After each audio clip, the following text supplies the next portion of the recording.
Asphalt sealer comes in a variety of different packaging options. Comes in 5-gallon pails, 55-gallon drums, totes, as well as bulk deliveries. Depending on what you choose, there's different ways to mix that sealer to prepare it for application. An example would be 5-gallon pails. 5-gallon pail, you can use a small paint mixer to mix up the sealer in the 5-gallon pail. 55-gallon drums, we have large drill mixers for power drills right here at asphaltkingdom.com. You take the lid off your drum, you use your drill mixer, and you mix up that sealer. Only takes 2 or 3 minutes. If you have a large tote of sealer, you're going to need a transfer pump to allow you to recirculate that tote from the bottom to the top. In regards to bulk deliveries, we deliver bulk tankers of sealer to job sites or to your place of business. That will go right into your tank, or on the job site, you'll be able to use the actual tanker on the job site to put it in your spray system and start applying sealer.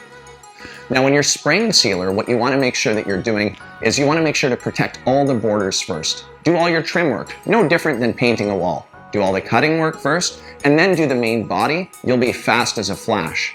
A seal coating spray system, as you're spraying, can literally spray along the edges as somebody's holding a board, a 1/8 sheet of plywood, or you can get a hold of one of our awesome wand wizards that attach to the gun, and you can spray all the edges, protecting it at walking speed, one-man show.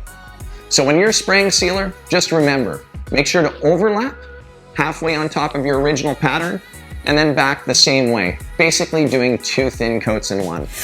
If you're applying sealer by hand, go ahead and take your 5-gallon pails, or if you're pouring out of one of your spray systems, pour puddles of it, and literally squeegee and brush it back towards you, making sure you get an even coat.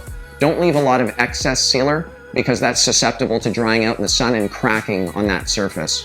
So make sure to squeegee it back properly. We do advise, though, to spray with spray systems. You'll always have the best outcome. Identifying whether or not you need 1 or 2 coats of sealer is really quite easy. If you need 1 coat, it's because the asphalt was just recently paved or recently sealed, usually within a year or 2. So then it would only need 1 coat. If you need 2 coats, it's because the asphalt's extremely porous, gray, and aged, at which point we'd recommend applying 1 coat of sealer, letting it dry over 24 hours, and then apply a 2nd coat. That way you're sure to put down a proper application of sealer, protecting that asphalt investment.